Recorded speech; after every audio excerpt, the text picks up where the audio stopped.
Dober dan, najprej vprašanje.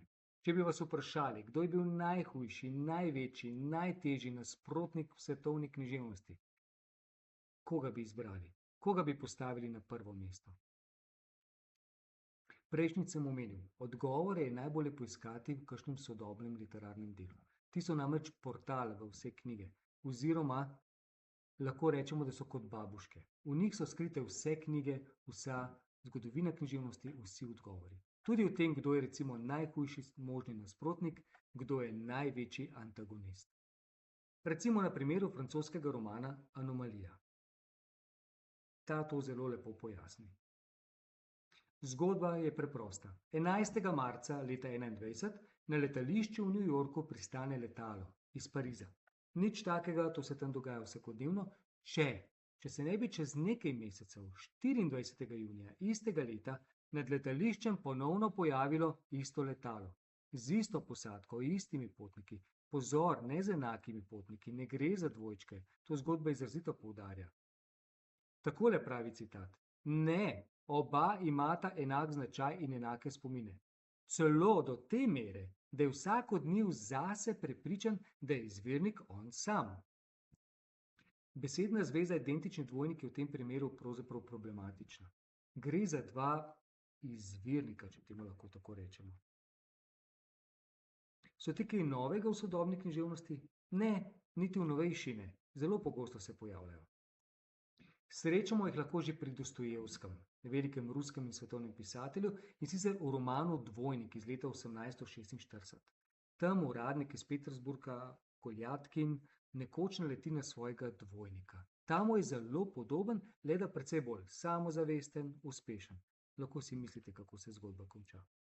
Če pa bi omenili najbolj znano knjigo, roman na to temo, pa ne moremo mimo Solarisa, poljskega pisatelja Stanislava Lema. Roman je šel leta 1961 in pripoveduje o vesoljski ladji, na kateri se nenadoma začnejo pojavljati dvojniki. Z istimi spomini, enako zavestjo, vendar dvojniki. Posadka sumi, da jih kreira ta skrivnostni planet Solaris. In verjemite, precej jih zmede. Priporočam. Če bi radi brali kaj novejšega, potem bo pravi roman The Double portugalskega pisatelja Joseja Saramaga iz leta 2002. Tudi tam je glavni lik navaden človek, učitelj zgodovine, živi precej enolično življenje, dokler nekega dne v filmu ne opazi svojega dvojnika. Tudi njegovo življenje se kar precej zaplete. Ljubitelji filmov boste gotovo hitro opazili poplavo oziroma kakšen hit so ti identični dvojniki.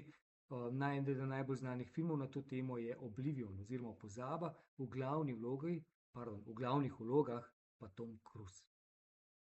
Če pa bi moral najti umetniški vrh predstavljanja identičnih dvojčkov, pa bi v ožjem izboru gotovo bil film Us oziroma Mi. Ne samo, da gre za najboljši film o dvojnikih, gre za enega najboljših filmov sedanjega časa. Zelo priporočam. Če imate malo več časa, pa serija Spremenjeni ogljik oziroma Altered Carbon, ki gre korak naprej. Postavlja vprašanje, kaj bi se zgodilo, če bi lahko našo zavest digitalizirali, spravili na en plošček, ta plošček pa potem presajali iz telesa v telo. Kaj bi za naš jaz pomenilo, da imamo različna telesa, različen spol, raso, starost? Toliko o dvojnikih, zdaj se lahko vrnemo k našemu osnovnemu vprašanju. Kdo je najhujši nasprotnik? V literaturi je tako. Najprej moramo ustvariti dobrega junaka. Ampak zgodba ni zanimiva, če ta junak nima hudega nasprotnika. Izberimo za junaka Harryja Potterja, ker ga zelo dobro poznate, potrebuje hudega nasprotnika in ima ga.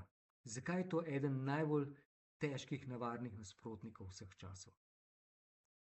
Odgovor kmalu sledi, ampak za zdaj je važno predvsem to. Če hočemo v zgodbi napetost, glavni junak potrebuje svojega močnega nasprotnika. In tako je že od samih začetkov. Primer Iliada in znameniti spopad med Ahilom in Hektorjem. Ni pa nujno, da je junakov nasprotnik sovražnik. Lahko je to tudi njegov najboljši prijatelj, ampak tak, ki mu življenje malo zakomplicira. Z kakšnimi vprašanji ali dejanji. Recimo Don Kihot in njegov zvesti oproda Sancho Panza. Nasprotnik je lahko tudi prijatelj, ki pa pozneje postane nevaren sovražnik. Anakin Skywalker in Obi-Wan Kenobi iz Vojne zvezd. Ali Julij Cezar in Brut iz znamenite Shakespearjeve drame. Lahko pa je nasprotnik najprej sovražnik, pa potem postane prijatelj. Epo Gilgamešu, Gilgameš in Enkidu. Teh nasprotnikov je seveda veliko, lahko je tudi to njegova stvaritev, recimo Frankenstein. Toda nekaj postaje jasno. Bolj se bližamo sedanjemu trenutku, bolj jasno je, da je tisti najtežji nasprotnik lahko pravzaprav v nas. Ena izmed knjig, ki je o tem prva spregovorila, je Dr. Jekyll in Mr. Hyde. O tem, kako je ta dvojnost v nas, kako je lahko v enem človeku tako dobro kot zlo. Gre torej za dve plati istega kovanca. Glavni junak potrebuje nekoga, ki mu nasprotuje, nekoga, ki podira njegove načrte.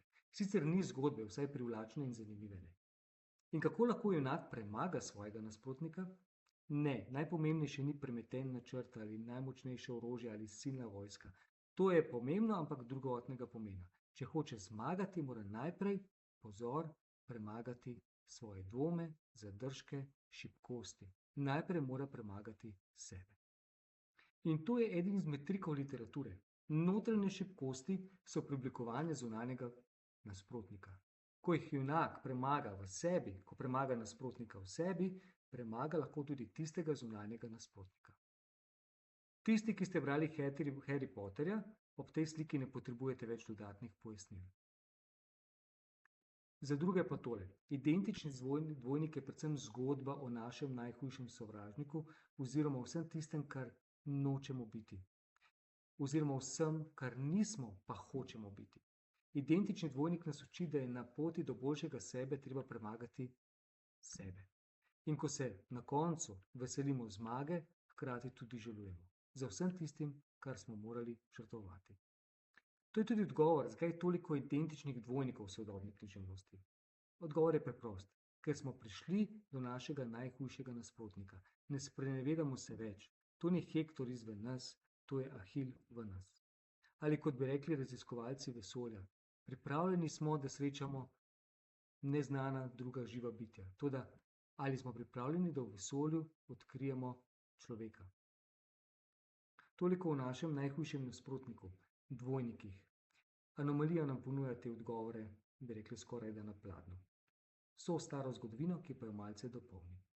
Tako, lep pozdrav do naslednjič, ko bomo govorili o drugi temi, ki nastopa v tem romanu, vzporednih vesoljih.